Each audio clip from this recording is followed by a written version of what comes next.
When considering rewiring a home with plaster walls, two primary approaches exist: rewiring using the base trim as a wireway, and a complete tear-out and rewiring. Each option presents its own set of advantages and disadvantages. Rewiring using base trim as a wireway offers several potential benefits. Firstly, it can preserve the existing plaster, minimizing disruption to the home's aesthetic and potentially reducing the need for extensive patching and repainting.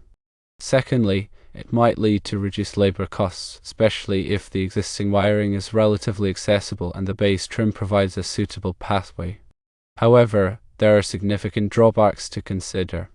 The limited space within the base trim can restrict the number and size of wires that can be accommodated, potentially leading to overheating issues if the electrical load exceeds the wire capacity. Furthermore, accessing wires for future maintenance or repairs can be challenging, requiring the removal of the base trim and potentially damaging the surrounding plaster. Most importantly, using base trim as a wireway may not meet current electrical codes or safety standards, particularly regarding wire fill, threading, and proper grounding. On the other hand, a complete tear-out and rewiring approach provides a more thorough and comprehensive solution. It allows for the installation of new wiring that meets current electrical codes and safety standards, ensuring a safe and reliable electrical system. It provides easier access to wires for future maintenance or repairs, simplifying troubleshooting and upgrades. However, this approach is typically more labor-intensive and costly, as it involves removing existing wiring, patching walls, and potentially repainting entire rooms. It can also be disruptive to the occupants, requiring them to vacate the premises during the rewiring process. Considering these factors, it is generally recommended to proceed with a complete tear-out and rewiring. While it may be more expensive and disruptive upfront, it provides a more robust and long-lasting solution that meets current electrical codes and safety standards, minimizing the risk of electrical hazards and future repairs. Successfully convincing someone to opt for a complete tear-out involves effectively communicating the benefits and addressing their concerns. Firstly, emphasize the importance of safety and code compliance.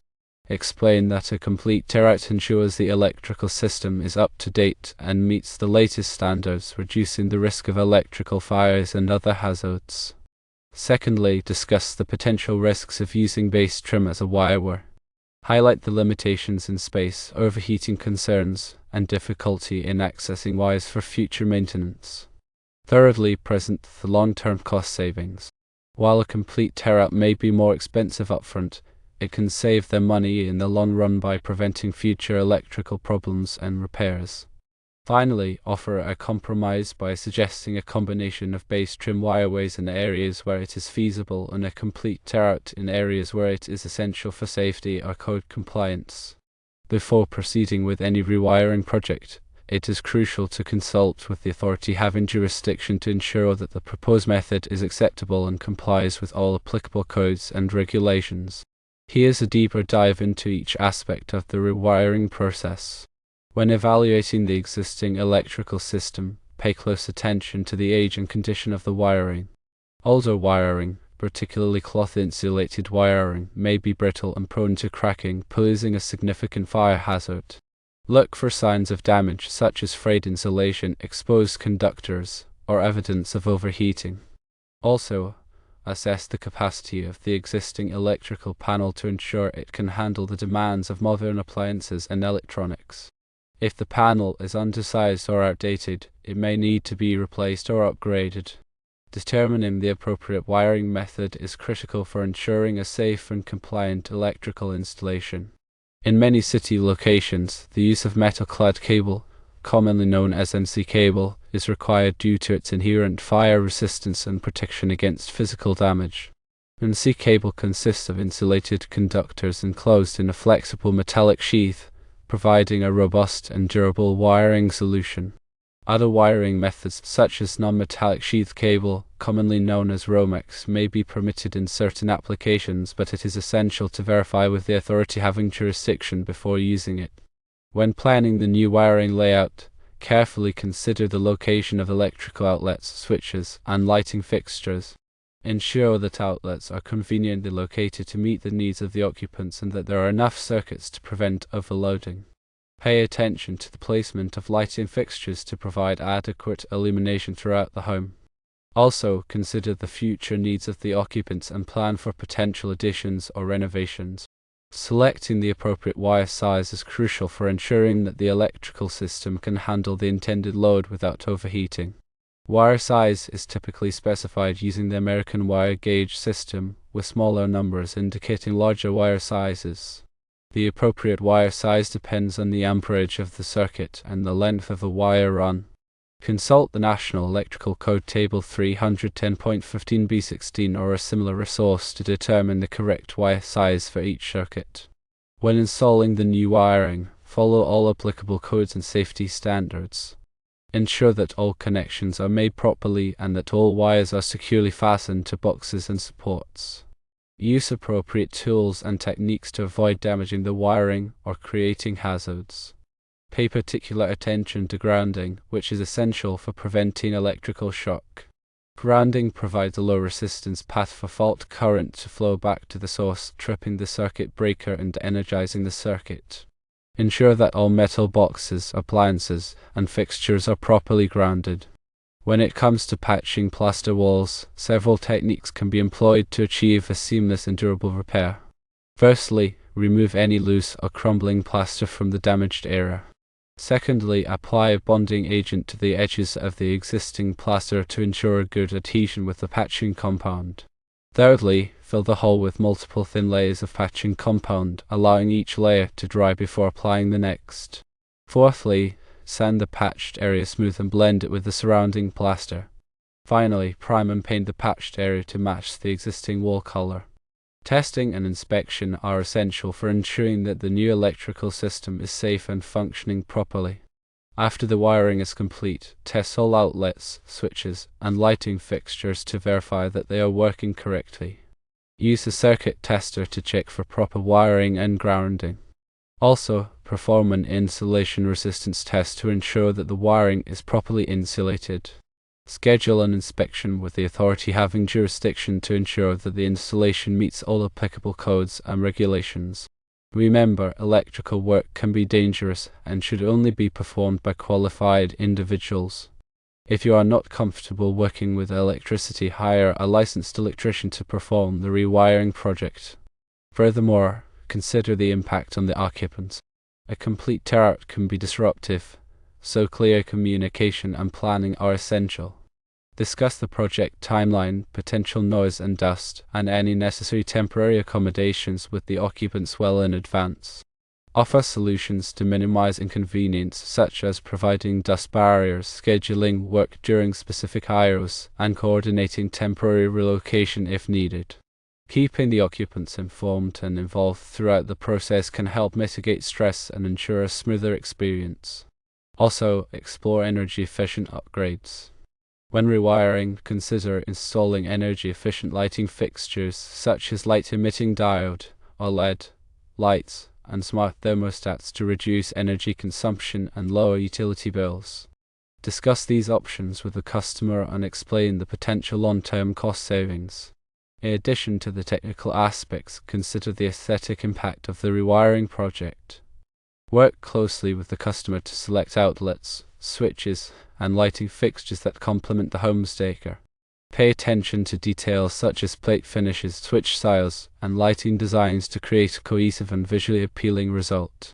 By combining technical expertise with aesthetic considerations, you can deliver a rewiring project that is both safe and beautiful.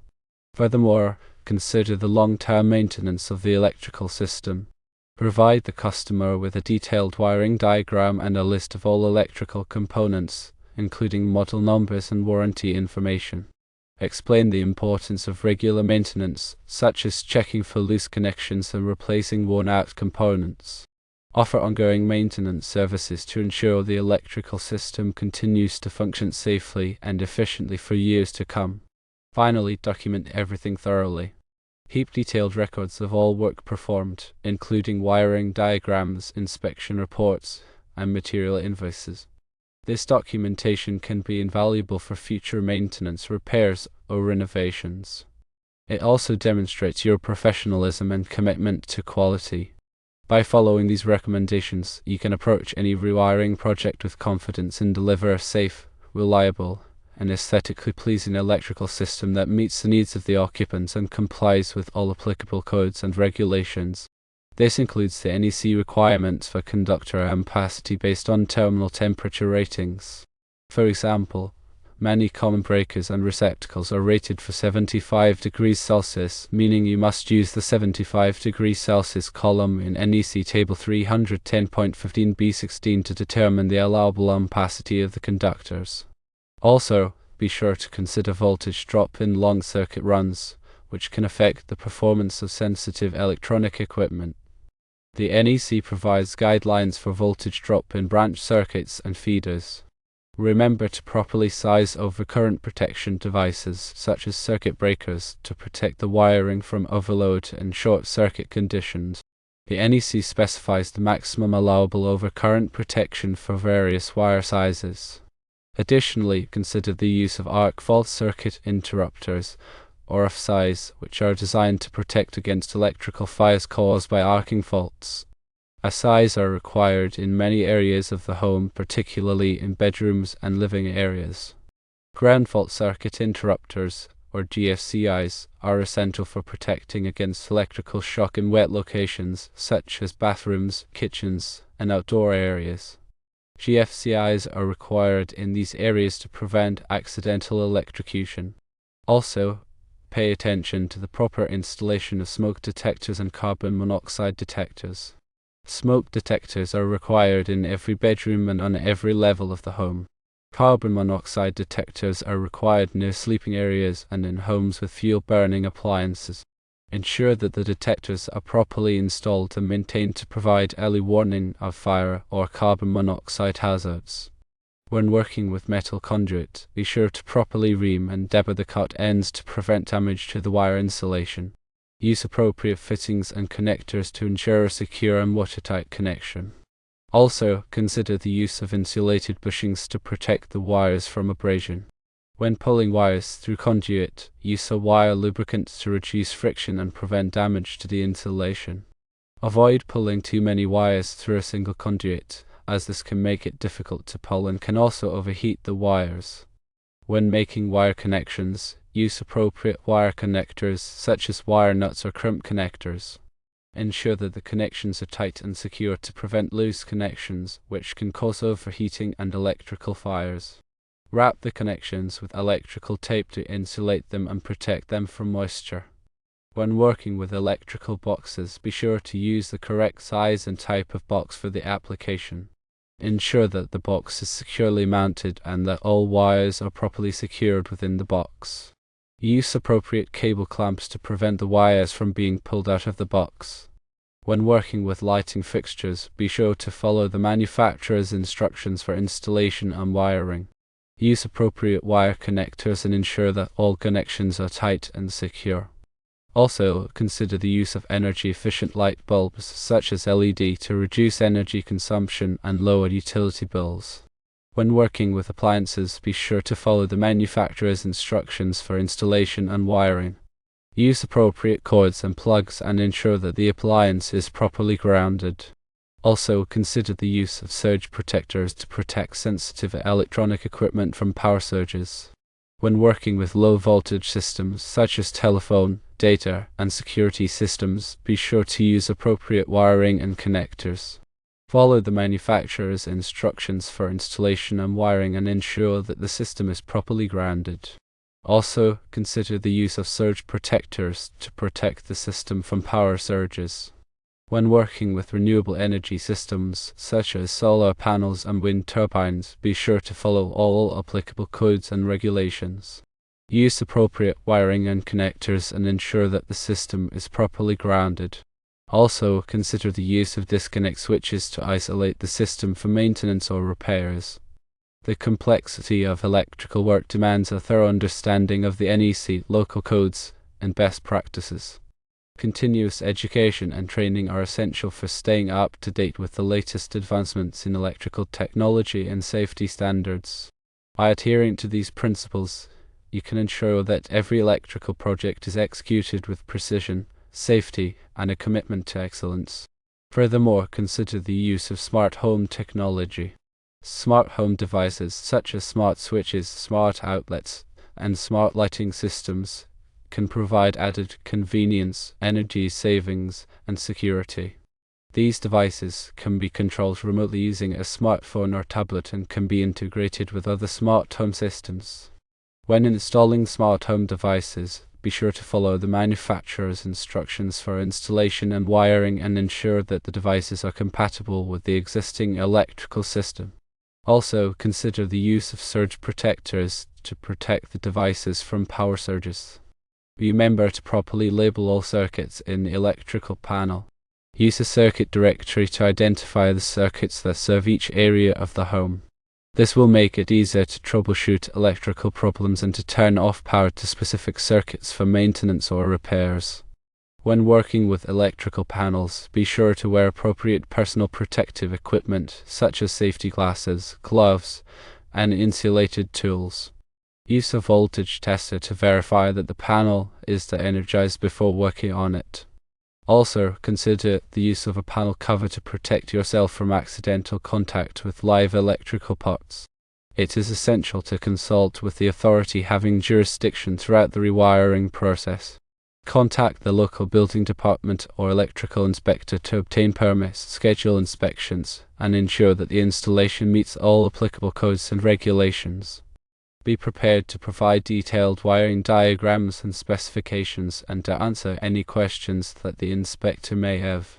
The process of rewiring a home is not merely about replacing wires, it's about ensuring the safety, efficiency, and reliability of the electrical system for years to come. It demands a holistic approach that considers the existing infrastructure, the needs of the occupants, and the ever-evolving landscape of electrical technology.